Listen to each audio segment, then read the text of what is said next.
កុំទៅវាតម្លៃមិនណាម្នាក់ទោះបីជាគេជាមនុស្សដែលមិនគប់ភ្នែកអ្នកក៏ដោយទី2កុំទៅវាតម្លៃគ្រួសាររបស់គេពីព្រោះវាគ្មានតាក់ទងជាមួយអ្នកសូម្បីតែបន្តិចទី3កុំក្រអើតក្រទម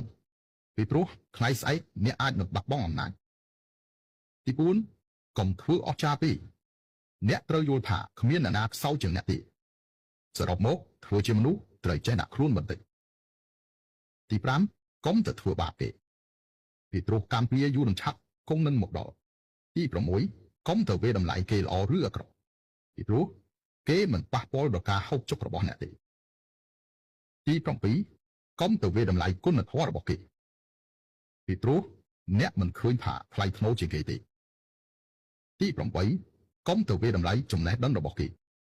ពីព្រោះលើโลกនេះអ្វីដែលមិនខ្វះនោះគឺចំណេះដឹងទី9កុំចាយលុយខ្ជះខ្ជាយផ្ដេសផ្ដាសពីព្រោះថ្ងៃស្អែកអ្នកអាចនឹងបាត់បង់អាជីពទី10កុំពឹងលើអ្នកដទៃពីព្រោះការរស់នៅមានបន្ទុកខ្លាំងអ្នកណាក៏ចង់រស់ដែលសុខស្រួលដែរទី11កុំចេះតែខឹងផ្ដេសផ្ដាស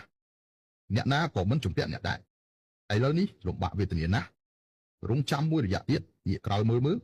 គឺអាចនឹងឃើញថាទាំងអស់នោះគ្មានអ្វីទេយើងតែងតែត្អូញត្អែរថាជីវិតនេះមិនយុត្តិធម៌សោះតាមពិតជីវិតនេះគ្មានដឹងថាយើងជាអ្នកណាឡើយទី12កុំទៅពិភាក្សាថាការអនុវត្តរបស់គេល្អឬអាក្រក់ការប្រតិបត្តិរបស់គេអ្នកដទៃគឺជាមុខម្ខាងនៃកញ្ចក់ឆ្លុះរបស់អ្នក